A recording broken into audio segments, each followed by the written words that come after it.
Hello everyone, welcome back to our channel. स्वागत है आप सभी का हमारे इस चैनल में। आज की सेशन में हम बात करने वाले हैं उत्तराखंड प्रवक्ता भर्ती 2025 इकोनॉमिक सब्जेक्ट का एक मोस्ट इम्पॉर्टेंट टॉपिक जो आपके एग्जाम के पॉइंट ऑफ व्यू से काफी इम्पोर्टेंट रहने वाला है।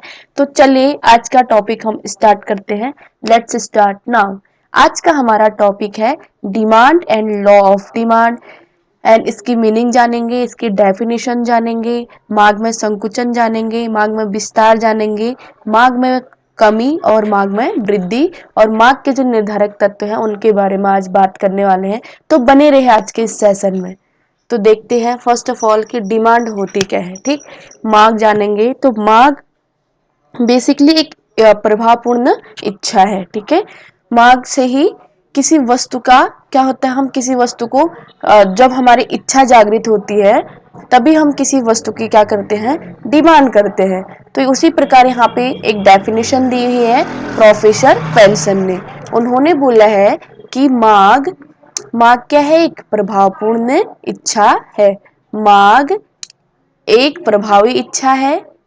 ठीक है, मांग क्या है, एक प्रभावी इच्छा है जिसमें तीन बातें शामिल होती हैं। फर्स्ट ऑफ ऑल वस्तु को प्राप्त करने की इच्छा, दूसरा होता है वस्तु को खरीदने के लिए उपलब्ध साधन और साधनों को खर्च करने की तत्परता, वही क्या कहलाती है, मांग कहलाती है। प्रोफेसर पेंसन कहते हैं कि मांग क्या है, एक प्रभावी इच्छा है जिसमें तीन तत्व शामिल होते हैं। फर्स्ट ऑफ ऑल वस्तु को प्राप्त करने की इच्छा, दूसरा वस्तु को खरीदने के लिए उपलब्ध साधन एंड देन साधनों को खर्च करने की तत्परता होगी, तब जाकर के हमारी मांग मांग कहलाएगी। वस्तु को प्राप्त करने की इच्छा, अगर किसी व्यक्ति के अंदर किसी वस्तु को खरीदने की इच्छा जागृत होगी तो उसके लिए क्या करेगा, वह डिमांड बन जाएगी। उसके बाद वस्तु को खरीदने की इच्छा तो हुई बट उसके पास वस्तु को खरीदने के लिए उपलब्ध साधन यानी कि पैसा होना चाहिए।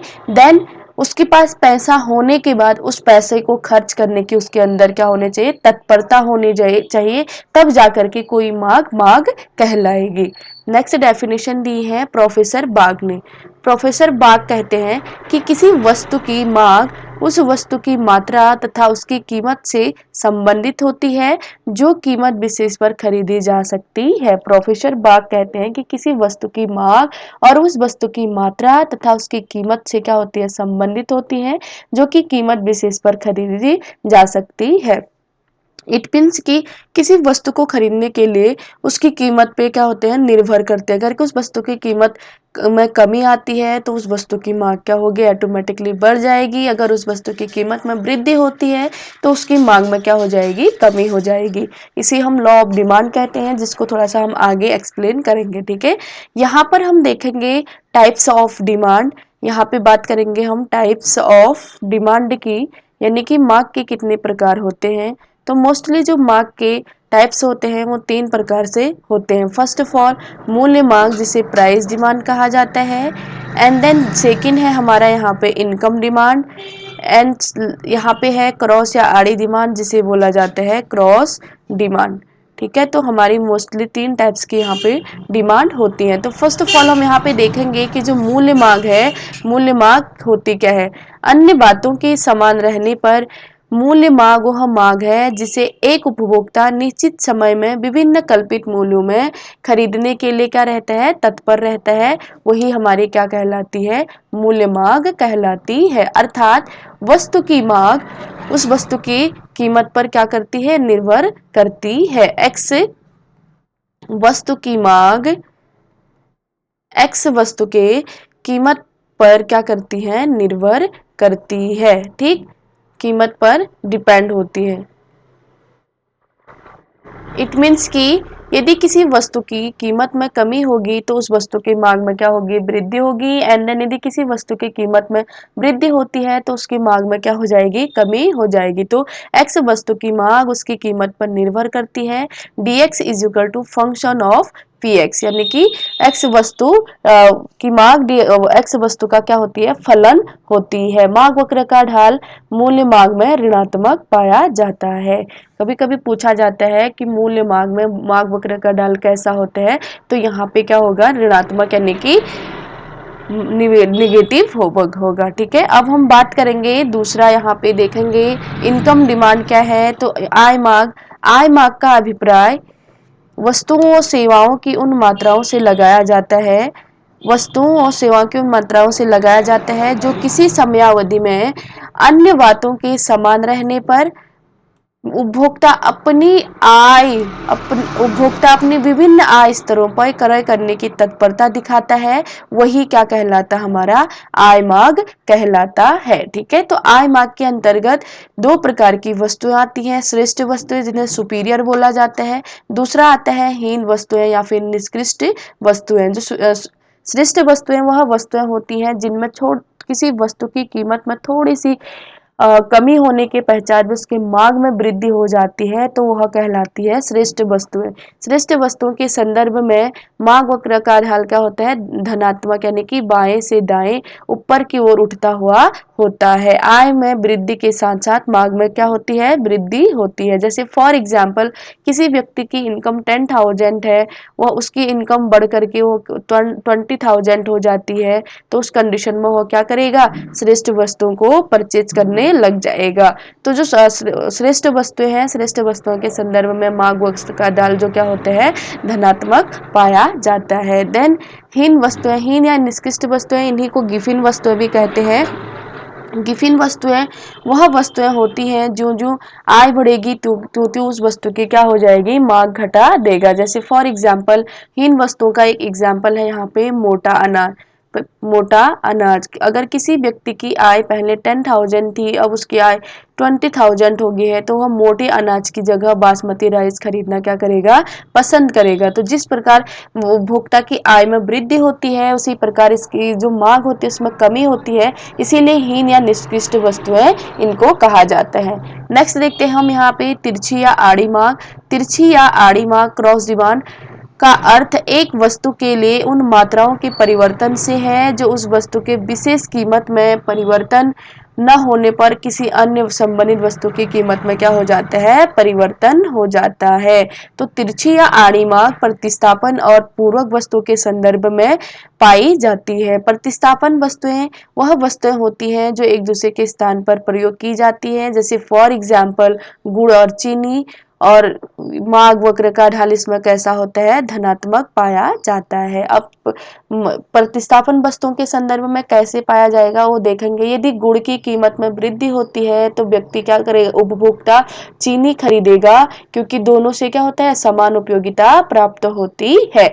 तो इसीलिए प्रतिस्थापन वस्तुओं के संदर्भ में आड़ी या तिरछी मांग दिखाई देती है। इसमें मांग वक्र का ढाल जो होता है धनात्मक यानी कि पॉजिटिव होता है। अब पूरक वस्तुओं के संदर्भ में देखते हैं, तो पूरक वस्तुएं वे वस्तुएं होती है यदि एक वस्तु की कीमत में वृद्धि होती है तो दूसरी वस्तु की मांग क्या हो जाती है, घट जाती है। जैसे फॉर एग्जाम्पल यहाँ पे हम देखेंगे क्रिकेट बैट या बॉल। ठीक है, क्रिकेट के संबंध में बैट और बॉल। सेकंड देखते हैं यहाँ पे पेन और स्याही। ठीक है, पेन और स्याही। अब देखिए, यदि किसी एक वस्तु की कीमत में वृद्धि होती है तो दूसरी वस्तु की मांग क्या हो जाती है, घट जाती है। जैसे फॉर एग्जाम्पल यहाँ पे बैट की कीमत में वृद्धि होगी तो बॉल की कीमत भी ऑटोमेटिकली गिर जाएगी। अगर पेन की कीमत में वृद्धि होगी तो स्याही की कीमत भी ऑटोमेटिकली यहाँ पे घट जाएगी। तो मोस्टली जो मार्क के टाइप्स होते हैं वो 3 टाइप्स के होते हैं। इसी संदर्भ में हम मार्क के जो अन्य प्रकार हैं उनको भी देखेंगे यहाँ पे। फर्स्ट ऑफ ऑल यहाँ पे संयुक्त मांग, जिसे ज्वाइंट डिमांड कहा जाता है। ज्वाइंट डिमांड जब कभी एक उद्देश्य की पूर्ति के लिए एक साथ दो या दो से अधिक वस्तुओं की मांग की जाती है तो उसे क्या बोला जाता है, संयुक्त मांग कहा जाता है। जैसे फॉर एग्जाम्पल रोटी और मक्खन क्या है, संयुक्त मांग के एग्जाम्पल है।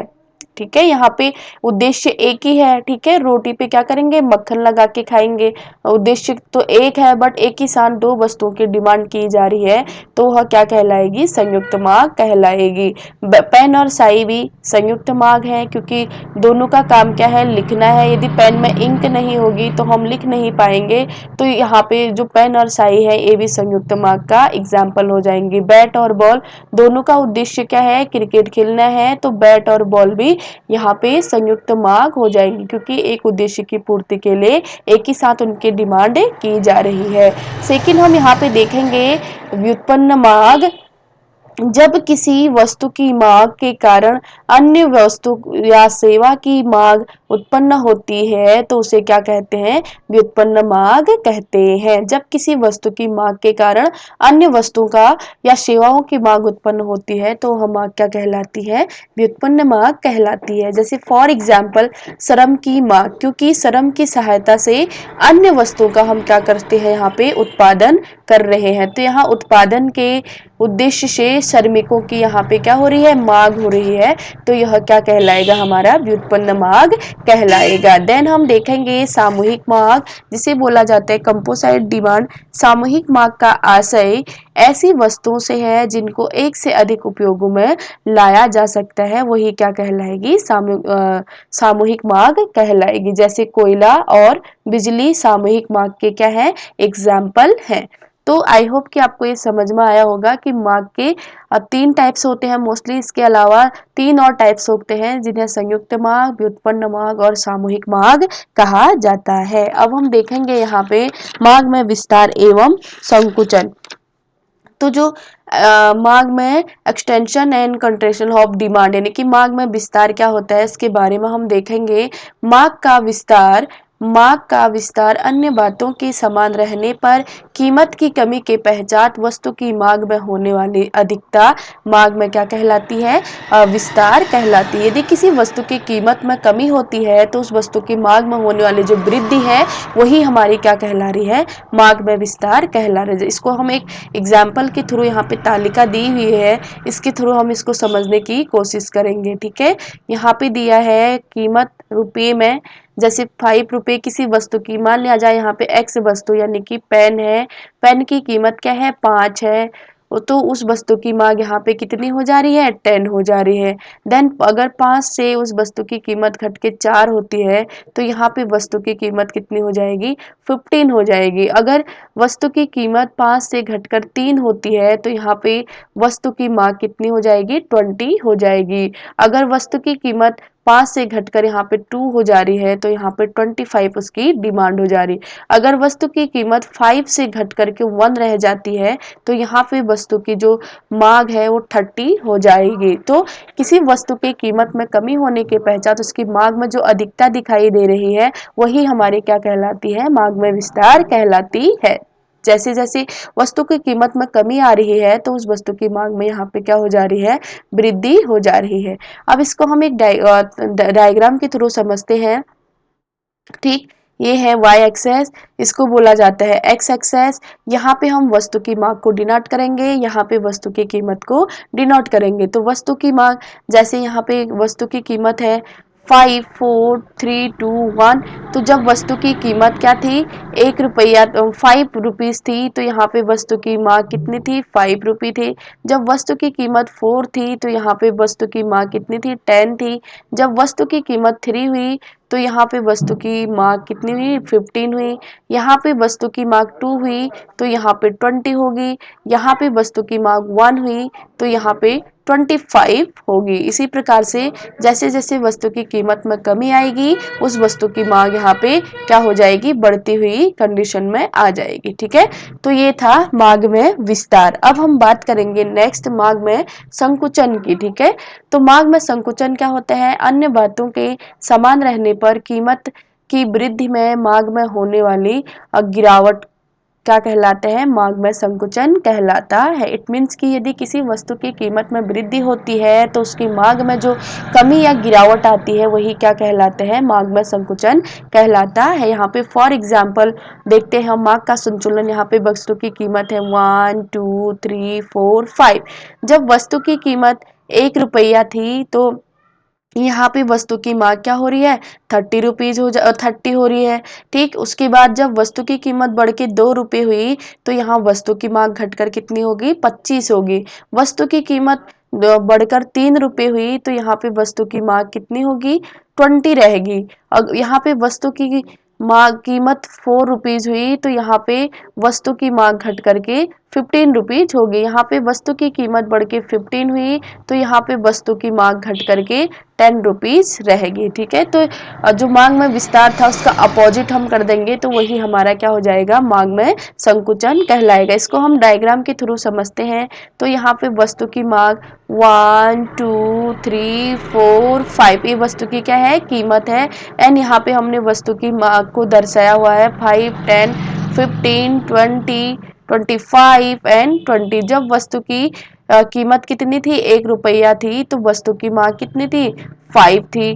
ठीक है, वस्तु की अगर ₹1 वस्तु की जैसे जैसे वस्तु की कीमत यहाँ पे क्या थी, वस्तु की ₹1 थी, तो वहां पे उस कंडीशन में क्या हो जाएगा, मांग बढ़ेगी। ठीक है, 30 है, फिर 30 थी, यहाँ पे 25 रही, 2 होने पे, उसके बाद 3 होने पे 20 रही, 4 होने पे 15 रही एंड 5 होने पे यहाँ 10 रही। तो इसी प्रकार से मांग में वृद्धि, कीमत में वृद्धि होने के पश्चात जो मांग में गिरावट आती है वही हमारी क्या कहलाती है, मांग में संकुचन कहलाता है। अब हम यहाँ पे देखेंगे मांग में कमी और वृद्धि को एक्सप्लेन करेंगे। तो फर्स्ट ऑफ ऑल हम यहाँ पे बात करेंगे मांग में वृद्धि की। ठीक है, इंक्रीज इन डिमांड, यदि मांग को प्रभावित करने वाले अन्य तत्व इस प्रकार परिवर्तित हो जाए कि उनकी कीमत पर वस्तु की मांग पहले से अधिक हो जाए तो यह स्थिति क्या कहलाएगी, मांग में वृद्धि कहलाएगी। ठीक है, कीमत तो वही रहेगी बट वस्तु की मांग में यहाँ पे क्या हो जा रहा है, वृद्धि हो जा रही है, तो यह कंडीशन क्या कहलाएगी, मांग में वृद्धि कहलाएगी। जैसे फॉर एग्जाम्पल, एक उपभोक्ता आय बढ़ने पर पहली कीमत पर वस्तु की अधिक मात्रा क्रय कर सकता है, मात्रा को क्रय करेगा। इस अवस्था में मांग की एक नई मात्रा बनेगी तथा एक नया मांग वक्र पुराने मांग वक्र की दाईं ओर बनेगा। जैसे फॉर एग्जाम्पल, किसी उपभोक्ता की आय में वृद्धि होती है तो वह क्या करेगा, जैसे पहले वो किसी वस्तु की एक ही मात्रा खरीदता था, यहाँ पे अब वस्तु की 5 मात्रा खरीदने लग जाएगा। ठीक है, उसकी आय बढ़ने से क्या हुआ, वो वस्तुओं की मात्राओं को उसने क्या कर दिया, बढ़ा दिया। ठीक है, तो वह कंडीशन क्या कहलाएगी, मांग में वृद्धि कहलाएगी। जैसे फॉर एग्जाम्पल यहाँ पे वस्तु की कीमत देखते हैं। ठीक है, वस्तु की कीमत ₹5 थी तो यहाँ पर उसने प्रारंभिक मांग क्या थी, ₹10 थी, तो उसकी आय बढ़ी तो उसने क्या कर दिया, उस वस्तु की मात्रा को बढ़ा दिया, तो 10 से उसने 15 कर दिया। अब जैसे जैसे वस्तु की कीमत 4 हुई तो उसने उसकी जो प्रारंभिक मांग थी 15 थी, अब उसकी इनकम में वृद्धि हुई तो उसने 15 की अपेक्षा 20 वस्तु खरीदना स्टार्ट कर दिया। फिर उसके बाद उस वस्तु की कीमत ₹3 हुई तो पहली मांग उसकी 20 थी, उसने उसकी आय में वृद्धि होने पर उसने उस वस्तु की मात्रा 25 कर दी। यहाँ पे जैसे जैसे वस्तु की कीमत 2 हुई तो उसने प्रारंभिक मांग कितनी कर दी, 25 थी, देन उसकी जो आय बढ़ने पर उस वस्तु की उसने 30 मात्राएं खरीदना स्टार्ट कर दिया। अब यहाँ पे वस्तु की कीमत ₹1, उसकी जो प्रारंभिक मांग थी वो 30 थी, उसकी आय में, उपभोक्ता की आय में वृद्धि हुई तो उसने क्या किया, 35 क्वांटिटी उसकी खरीदनी स्टार्ट कर दी। तो मांग में वृद्धि वह कंडीशन होती है, कीमत तो वही रहती है बट उपभोक्ता की आय में वृद्धि होने पर वह वस्तुओं की मात्रा को क्या कर देते हैं, बढ़ा देते हैं, तो यह कंडीशन क्या कहलाती है, मांग में वृद्धि कहलाती है। अब हम देखेंगे यहाँ पे मांग में कमी क्या होता है, डिक्रीज इन डिमांड।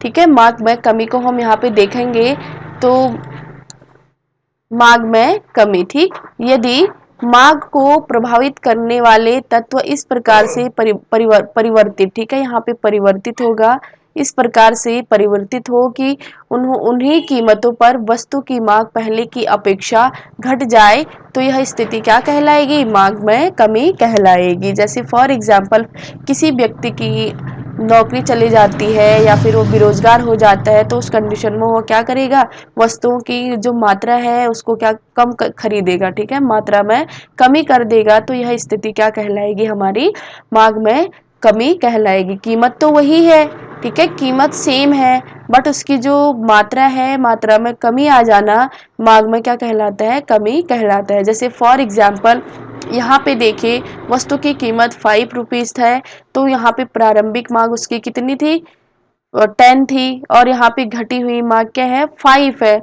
जब वस्तु की कीमत 4 हुई तो इसकी प्रारंभिक मांग कितनी थी, 15 थी, और यहाँ पे जो घटी हुई मांग है कितनी हो जाएगी, 10 हो जाएगी। 15 से उसने 10 वस्तुओं को परचेज करा है, ठीक है। अब 3 होने पे पहले वो 20 वस्तु को खरीदता था, अब उसकी इनकम कम होगी तो वो 15 ही वस्तु से काम चलाएगा। जब वस्तु की कीमत 2 रुपये हुई तो पहले वो 25 वस्तुएं परचेज करता था, अब उसकी इनकम कम है तो वह 20 ही वस्तु से अपना काम चला रहा है। जब उपभोक्ता की आय में जो कीमत 1 रुपया हुई, उसकी आय में वृद्धि थी, जब तो उन वस्तुओं को क्या करता था, 30 मात्रा में खरीदता था। उसकी आय में कमी होने के पश्चात उसकी 25 मात्रा ही परचेज करते हैं, तो यह स्थिति मांग में कमी की स्थिति कहलाती है। कीमत वही रहेगी बट जो वस्तु की मांग है उसमें कमी आ जाएगी, तो वह कंडीशन क्या कहलाएगा, हमारा मांग में कमी कहलाएगी, ठीक है।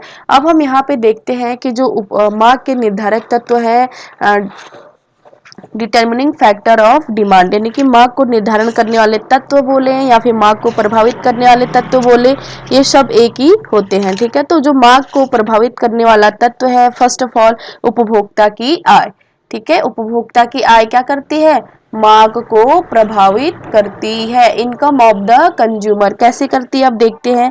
मांग को प्रभावित करने वाले प्रमुख बात उपभोक्ता की आय है। आय बढ़ने पर उपभोक्ता की क्रय शक्ति बढ़ जाती है, एंड देन आय के घटने पर मांग भी बढ़ती घटती रहती है। यदि उपभोक्ता की आय में वृद्धि होगी तो उसकी मांग में भी कमी होगी, उसके आय में कमी होगी तो उसकी मांग में भी क्या हो जाएगी, कमी हो जाएगी। तो यह इससे क्या होते हैं, मांग में इफेक्ट पड़ता है। उसके बाद देखते हैं धन का वितरण, डिस्ट्रीब्यूशन ऑफ इनकम, धन के वितरण का मांग पे क्या प्रभाव पड़ता है।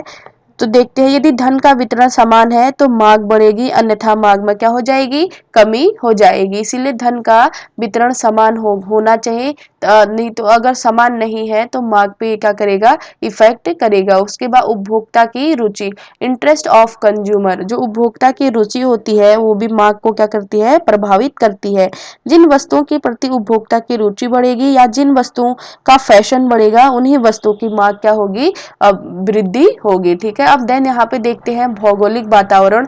नेक्स्ट है हमारा भौगोलिक वातावरण, जियोग्राफिकल एटमॉस्फेयर, इसका क्या इफेक्ट पड़ता है उसको देखते हैं। भौगोलिक वातावरण विशेषकर जलवायु का प्रभाव मांग पर पड़ता है। जैसे गर्मियों की अपेक्षा जाड़ों में अनेकानेक वस्तुओं की मांग बढ़ जाती है, इस प्रकार गर्म प्रदेशों की अपेक्षा ठंडे प्रदेशों के लोगों की आवश्यकता क्या होती है, अधिक होती है। जैसे गर्मियों में व्यक्ति क्या करता है, एक ही टी शर्ट से काम चला लेते हैं, बट उसको गर्मियों में गर्मी जाने के पश्चात उसको स्वेटर चाहिए, कैप चाहिए, ठीक है, मफलर, दस्ताने। तो यहाँ पे क्या हो जा रही, उपभोक्ता की मांगें बढ़ जा रही है, तो मांग का भौगोलिक वातावरण का मांग पे प्रभाव पड़ता है। देन देखते हैं वस्तु का मूल्य, प्राइस ऑफ द डिमांड या फिर गुड्स, ये बोल सकते हैं। वस्तु का मूल्य का क्या प्रभाव पड़ता है, वस्तु के मूल्य का प्रत्यक्ष संबंध वस्तु की मांग से है। जब किसी वस्तु के मूल्य में कमी आती है तब उस वस्तु की मांग में वृद्धि होती है, और मूल्य बढ़ने पर क्या होता है, मांग भी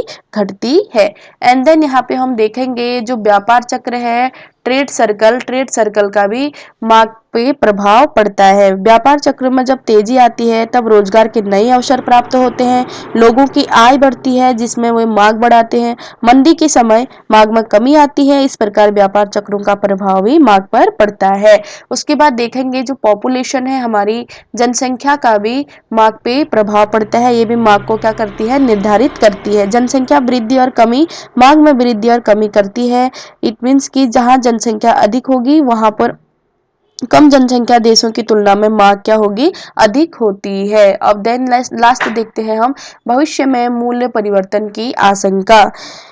जब कभी लोगों को भविष्य में वस्तु के मूल्य में परिवर्तित होने की आशंका होती है तब वस्तु की मांग में परिवर्तन होने लगता है। यदि भविष्य में मूल्य बढ़ने की आशंका होती है तो वर्तमान में मांग बढ़ेगी, यदि भविष्य में मूल्य घटने की आशंका होगी तो वर्तमान में क्या होगी, मांग घटेगी। फिर सरकारी पॉलिसीज, जो गवर्नमेंट पॉलिसीज होते हैं, इनका भी मांग के निर्धारण में अहम भूमिका है। सरकारी नीति का भी मांग पर प्रभाव पड़ता है। जब किसी वस्तु का राशनिंग कर दिया जाता है तब चाहते हुए भी उस वस्तु की मांग नहीं बढ़ाई जा सकती है। एंड देन देखेंगे संबंधित वस्तुओं की कीमत, प्राइस ऑफ रिलेटेड गुड्स, इनका क्या संबंध है, क्या प्रभाव पड़ता है। तो किसी वस्तु की मांग पर उस वस्तु को की संबंधित वस्तु की कीमत का भी प्रभाव पड़ता है। संबंधित वस्तुएं दो प्रकार की होती है, जैसे प्रतिस्थापन वस्तुएं वे वस्तुएं जो एक दूसरे के बदलने में प्रयोग की जाती है, जैसे चाय व कॉफ़ी। यदि चाय की कीमत बढ़ती है और कॉफ़ी की कीमत पूर्ववत रहती है तो चाय की अपेक्षा कॉफ़ी की क्या हो जाएगी, मांग बढ़ जाएगी। दूसरा, पूरक वस्तुएं वे वस्तुएं जिनका उपयोग एक साथ किया जाता है, जैसे डबल रोटी व मक्खन। अब यदि रोटी की कीमत बढ़ जाए तो उसकी मांग घटेगी, फलस्वरूप मक्खन की मांग भी क्या हो जाएगी, घट जाएगी।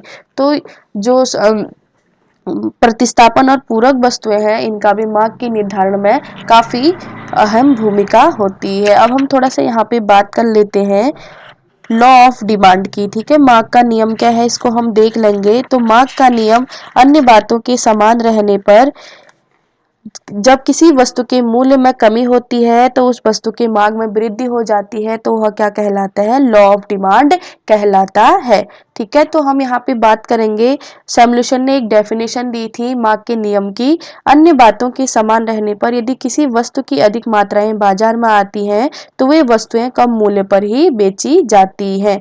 तो मांग का नियम और कीमत के बीच क्या होता है, ऋणात्मक संबंध पाया जाता है। जैसे जैसे वस्तु की कीमत में वृद्धि होती है वैसे वैसे वस्तु की मांग में कमी होती है, तो यही क्या कहलाता है, विपरीत या ऋणात्मक संबंध कहलाता है। अब मांग के नियम की कुछ मान्यताएं हैं, जैसे फॉर एग्जाम्पल उपभोक्ता की आय में किसी प्रकार का परिवर्तन नहीं होना चाहिए। एंड देन उपभोक्ता के स्वभाव तथा रुचि में भी परिवर्तन नहीं होना चाहिए। अन्य संबंधित वस्तुओं की कीमतों में भी किसी प्रकार का परिवर्तन नहीं होना चाहिए, अर्थात वो सब समान रहे। ठीक है, नेक्स्ट इसकी जो मान्यता है वो है कि वस्तु को क्रय करते समय उस वस्तु की स्थानापन्न वस्तु को भी ध्यान में नहीं रखा जाता है। नेक्स्ट, जिन वस्तुओं को क्रय किया जा रहा है वह वस्तुएं प्रतिष्ठा रक्षक नहीं होनी चाहिए। एंड देन उपभोक्ता की कुल संपत्ति स्थिर रहनी चाहिए, जनसंख्या में परिवर्तन नहीं होना चाहिए, तब क्या होगा, मांग का नियम माना जाएगा। मांग के नियम की व्याख्या, जैसे मांग के नियम लागू होने के क्या क्या कारण हैं, तो हम ये देखेंगे। जो मांग का नियम लागू होने का कारण है, उस सीमांत उपयोगिता ह्रास नियम है, प्रतिस्थापन प्रभाव है, आय का प्रभाव है, उपभोक्ता की संख्या में परिवर्तन है। तो जो मांग का नियम है हम इसको अगले चैप्टर में अच्छी तरीके से एक्सप्लेन करेंगे, आज थोड़ा सा यहाँ पे बता दिया है। ठीक है, तो आई होप कि आपको ये क्लास पसंद आई होगी। अगर आपको मेरी क्लास पसंद आती है तो वीडियो को लाइक करिए, चैनल को सब्सक्राइब करिए, वीडियो को अपने दोस्तों के साथ शेयर करिए और अपनी प्रिपरेशन को और बेहतर बनाइए। Thank you so much for watching. Bye bye everyone. Take